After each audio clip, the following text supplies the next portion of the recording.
மரியாதைக்குரிய திரையுலகின் தந்தை டிஆர் அவர்களது நூற்றாண்டு விழாவில் தலைமை பொறுப்பேற்றிருக்கும் பன்னீர்செல்வம் சாருக்கும் மற்றும் இப்போ பேசிட்டு போன என்னுடைய மரியாதைக்குரிய நம்முடைய மரியாதைக்குரிய உலக நாயகன் கமல் அவர்களுக்கும் மற்ற என்னை இங்கே அன்போடு இந்த விழாவில் பங்கெடுத்துக்கணும்னு சொல்லி அழைச்ச விழாவும் எல்லா பொறுப்பும் எடுத்துட்டு இருக்கிற தானு சார் அவர்களுக்கும் எல்லாத்துக்குமே என்னுடைய பணிவான வணக்கம் தெரிவிச்சுக்கிறேன். அது போக இங்கே வந்து இந்த பங்கெடுத்துட்ட அனைத்து உள்ளங்களுக்கும் நல்ல உள்ளங்களுக்கும் என்னுடைய பணிவான வணக்கம் தெரிவிச்சுக்கிறேன்.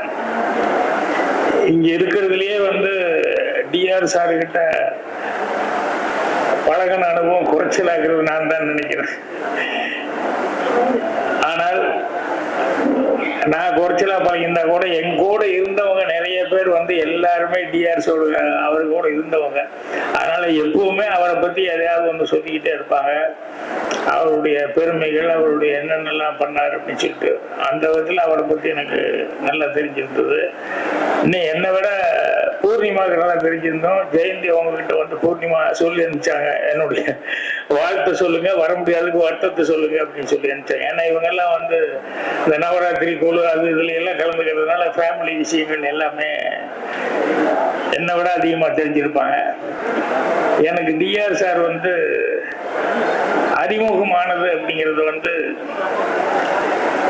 நான் அந்தேல் நாட்கள் படம் எடுத்தப்போ அது நாச்சியப்பன் ஜெயராம் ஐயர் ரெண்டு பேரும், ஏஎல்எஸ் நாச்சியப்பன் ஜெயராம் ஐயர், அவங்க வந்து டிஆர் சார் மேல அளவுக்கு அதிகமான ஒரு மரியாதை பக்தி இதெல்லாம் வச்சிருந்தாங்க.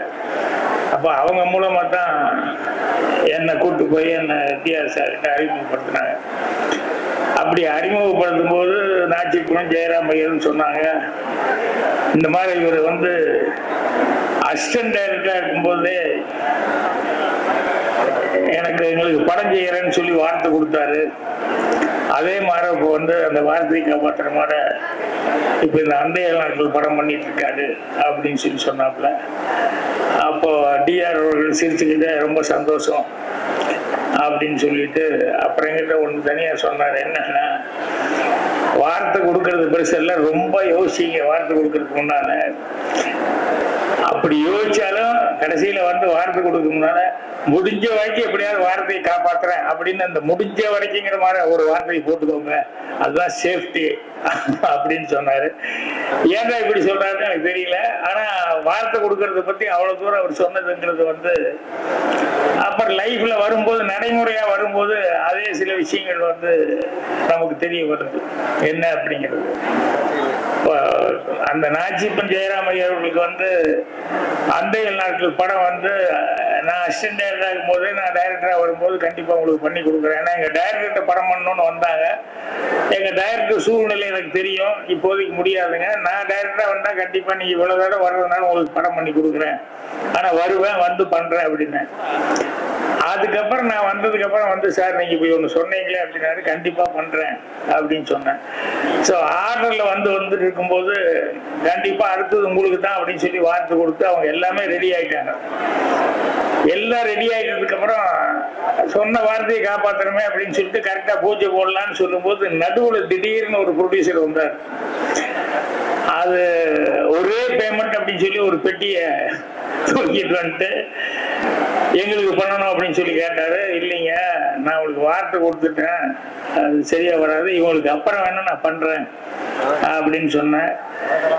அப்போ இல்ல ஒரே பேமெண்ட் சிங்கிள் பேமெண்ட் அப்படின்னு நான் நினைச்சே பார்க்காத அளவுக்கு அந்த நேரத்துலயே 40 வருஷத்துக்கு முன்னாலேயே அந்த மாதிரி பேமெண்ட்னாரு. சாரிங்க நான் சொல்லிட்டேன் அதனால கஷ்டம் அப்படின்னு சொல்லிட்டு இது பண்ண, என்னன்னா சொன்ன வார்த்தையை காப்பாற்றணுமே அப்படின்னு சொல்லிட்டு அதுக்கப்புறமா தான் போயிட்டு அடுத்த நாள் வந்து 2 நாள் பின்னாடியே சுத்திட்டு இருந்தாரு. 3ஆவது நாள் வந்தோடனே அதுக்கப்புறம் நாச்சியப்பன் ஜெயராம் ஐயரே வந்து, சார் ஒன்றும் இல்லை, நீங்க அந்த படம் பண்ணிட்டு அப்புறம் எங்களை பண்ணுங்க, எங்களுக்கு அடுத்தது வேண்டாம், அந்த படம் பண்ணிட்டு எங்களுக்கு பண்ணுங்கன்னா. இல்லைங்க உங்களுக்கு தான் நான் வார்த்தை கொடுத்தேன், அதுதானே இல்லை கரெக்டுங்க, ஆனா அம்மா அவங்க கூப்பிட்டாங்க, நீங்க என்ன பெருசா அட்வான்ஸ் எல்லாம் ஒன்றும் கொடுக்கல, ஆனா பாருங்க, எங்களுக்கு வாடகை வீட்டில் இருக்கிறோம். இப்ப இந்த பேமெண்ட் வாங்கினோம்னா எங்களுக்கு வந்து சொந்த வீடே வாங்குற அளவுக்கு ஒரு அட்வான்ஸ் எல்லாம் பண்ற அளவுக்கு இருக்குது அப்படிங்கிற மாதிரி சொல்லி, அதனால நீங்க தான் முடிவு பண்ணணும் அப்படிங்கும் போது வேற வழியே இல்லாம நாச்சி ஜெயராம் ஐயர் வந்து எங்கிட்ட வந்து, இல்லை சார் நீங்க பரவாயில்ல உங்களுக்கு பண்ணிட்டு அடுத்து அவங்களுக்கு பண்ணுங்க அப்படின்னு சொன்னாங்க. அப்பதான் டிஆர் அவர்கள் சொன்னது, அது வார்த்தை கொடுக்கறது பெருசு இல்லை, நம்ம அதை காப்பாற்றணும்னு நினைச்சா கூட நம்மளையும் மீறி சில சூழல்கள் வந்து வரும்போது அது தவிர்க்க முடியாததா வந்து மாட்டேங்குது. இதே மாதிரி ஏவிஎம்லையும் வந்து எனக்கு இங்க ராஜேஸ்வரி இதுல நடக்கிறதுனால சொல்றேன், நம்மளையும் மீறி சில சூழல் முந்தான முடிச்ச படம் கமிட் ஆகும்போது, நான் முதல் படம் ரெண்டாவது படம் எல்லாம் வந்து கங்கை அமரன் செஞ்சாரு. அதுக்கப்புறம் விஸ்வநாதன் இளையராஜா அப்படின்னு போனதுனால கங்கை அமரன் கொஞ்சம் பெண்டிங்லேயே இருந்தாரு. ஆனா என்னென்ன முதல் 2 படம் நான் தானே இருந்தேன், என்னென்ன விட்டீங்களே அப்படின்னாரு. இல்ல இல்ல ஒரு பெரிய படம் வரும்போது உங்களுக்கு தர்றேன் அப்படின்னு சொல்லிட்டு அமர்கிட்ட சொன்னேன், இது வெயிட் பண்ண அமர்ன்னு. அப்ப ஏவிஎம் கமிட் ஆன உடனே அமர் நீ தான் இந்த படத்துக்கு மியூசிக் டைரக்டர் அப்படின்னு சொல்லி வார்த்தை விட்டேன். அதுக்கப்புறம் வந்து உட்காந்து கதையெல்லாம் பண்ணிட்டு வந்துட்டோம். அப்புறம் சரவணன் சாரு, பாலசுப்ரமணியம் சாரு இவங்களெல்லாம் உட்கார வச்சு, குமார சார்லாம் உட்கார வச்சு கதையை சொன்னேன். கதை ஃபுல்லா கேட்டதுக்கு அப்புறம் அவங்க 3 பேர் தனியா ஒரு டிஸ்கஷன் பண்ணி அவங்க வந்து எங்கிட்ட வந்து, சார் தப்பா நினைச்சுக்காதீங்க, இது பிரமாதமா இருக்குது, ஒரு கிராம கதை, அதனால இளையராஜா மியூசிக் வந்து ரொம்ப பிரமாதமா இருக்கும் அப்படின்னாங்க. நான் மன்னிச்சுக்கோங்க, நான் வார்த்தை கொடுத்துட்டு அமர்கிட்ட, அதனால சரியா வராது. இல்லை சார் படத்துக்கு ரொம்ப ஹெல்ப்பா இருக்கும் இளையராஜா அப்படின்னு சொன்னோம்னா, இது கன்ஃபார்ம்டா சாங்ஸ் எல்லாம் ஹிட் ஆயிரும், படத்துக்கு மிகப்பெரிய இதா இருக்கும்னு. இதுக்கெல்லாங்க அமர வச்சே நான் முயற்சி பண்றேன், நல்ல பாட்டாவே பண்ணலாம் அப்படிங்கிற மாதிரி சொன்னா, இல்லை சார் நல்லா யோசிங்கன்னா, நான் யோசிக்கிறது ஒண்ணுமே இல்லை, நான் வார்த்தை கொடுத்துட்டேன் சாரி அப்படின்ட்டேன். அதுக்கப்புறமா அமர் வந்தாரு, அண்ணன் உங்களை பார்க்கணும் அப்படின்னாரு. ஒன்றும் பார்க்கணுங்கிறது என்ன இருக்கு, ஒன்றும் இல்லை, நீ தான் அமர் மியூசிக் பண்ற.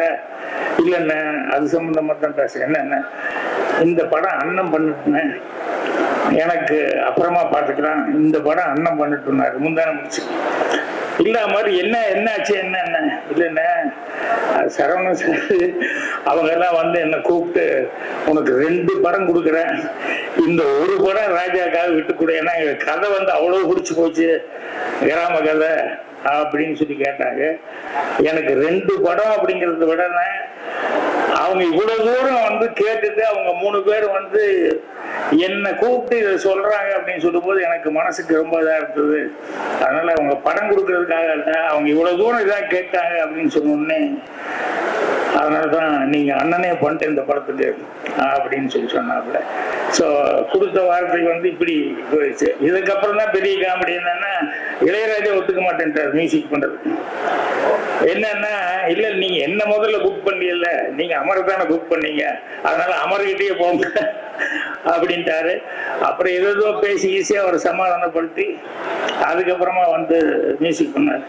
அந்த மாதிரி வார்த்தை கொடுக்குற விஷயங்கள்ல வந்து அவர் டிஆர் அவர்கள் சொல்லும் போது அப்புறம் தான் நான் ஆமா கரெக்ட் தான், முடிஞ்ச வரைக்கும் முயற்சி பண்ணி வார்த்தையை காப்பாற்றுறேன்னு சொல்லணும் ஒழிய கண்டிப்பா காப்பாற்றுறேன்னு சொன்னோம்னா இப்படி ஏதாவது ஒரு இடைஞ்சல் வரும், ஏதாவது ஒரு இதுல வந்து மாட்டிக்க வேண்டி இருக்கும் அப்படிங்கிற மாதிரி. அந்த வாழ்க்கை அனுபவம் அப்படிங்கிறது வந்து குறைஞ்ச நாள் தான் அவர்கிட்ட அடிக்கடி பேச முடியல, கொஞ்ச நாள் அப்பப்பதான் மீட் பண்ணி பேசிக்குவோம். ஆனா பேசும்போதெல்லாம் அவரை பார்க்கும் போதெல்லாம் எனக்கு ஒரு விஷயம் இன்னும் இப்ப நினைச்சாலும் எனக்கு என்ன ஒரே ஒரு இது ஞாபகம் வரும். என்ன அப்படின்னா, அது ஜோக்காவே எடுத்துக்கலாம், கவிதாவையும் எடுத்துக்கலாம். ஒரு பையன் ஓட்டப்பந்தயத்துக்கு போகும்போது அவங்க அம்மா கிட்ட போய், அம்மா நான் ஓட்டப்பந்தயத்துல கலந்துக்கு போறேன், ஆசீர்வாதம் பண்ணு, பார்த்து மெல்ல நிதானமா ஓடுப்பா, அடிக்கடி பற்றாத அப்படின்னு அந்த அம்மா சொன்னாங்க. அப்படி அந்த மாதிரி வந்து டிஆர் அவர்கள் எடுத்துக்கொண்டால் எதா இருந்தாலும் பார்த்து நிதானமாக அப்படிங்கிற மாதிரிதான் இருக்குமோ இல்லையா, அவர்கிட்ட வேற மாதிரி எதுவுமே நான் பார்த்ததில்லை. எப்பவுமே எந்த பிரச்சனையா இருந்தாலும் அந்த மாதிரிதான். இது கமல் முதற்கொண்டு எல்லாருமே பேசும்போது சொல்லிட்டு போனாங்க. அப்புறம் அவர்கிட்ட இன்னொரு பிடித்த எனக்கு ஒரு சமாச்சாரம், அதையும் முன்னால பேசும்போது கமல் அவர்கள் சொன்னாரு. என்னன்னா, நம்ம புன்னகை அரசி அப்படின்னு சொன்னோம்னா நமக்கு கே விஜயமா தான் ஞாபகம் வரும். அந்த மாதிரி எப்பவுமே புன்னகை அரசனாக தான் பார்த்துருக்கிறேன் அவரை. அந்த அளவுக்கு டிஆர் அவர்கள் எப்ப சந்திச்சாலும் அவ்வளவு சந்தோஷமா அவர் ஒரு உண்மையான ஒரு மலர்ந்த புன்னகையோடு இருப்பாரு. என்னை பத்தி தானு கூட எனக்கு பேசிட்டு போது சொன்னார், சார் நான் நீங்களும் சந்திக்கிறதுக்கு முன்னாலேயே அவர் அடிக்கடி சொல்லுவாரு, உங்க டைரக்டர் பேர் சொல்லி, அவர்கிட்ட ஒரு பையன் இருக்கான், என் மரத்தடியில கூட உட்காந்து ஏதோ எழுதிக்கிட்டே இருக்கோம், நம்ம அவன் விடாத போய் புடி அப்படின்னு அப்பவே உங்களை பத்தி எல்லாம் சொல்லுவார் சார் அப்படின்னு சொல்லுவார். ஸோ அந்த அளவுக்கு நான் வர்றதுக்கு முன்னாடியே என்னை பத்தி என் திறமைகளை பத்தி எல்லாம் அவர் அவ்வளவு நம்பிக்கை வச்சவர். ஸோ அவர் சினிமா உலகத்துக்காக எவ்வளவோ சேவைகள் செஞ்சிருக்காரு. அதற்கு இந்த நூற்றாண்டு விழாவில் அவங்க குடும்பத்தார் எல்லாத்துக்குமே என்னுடைய மனமார்ந்த நன்றியை தெரிவிச்சுக்கிறேன். நன்றி, வணக்கம். இந்த வீடியோ உங்களுக்கு பிடிச்சிருந்தா ப்ளீஸ் லைக் அண்ட் ஷேர் பண்ணுங்க. மறக்காம எங்க சேனலை சப்ஸ்கிரைபும் பண்ணுங்க.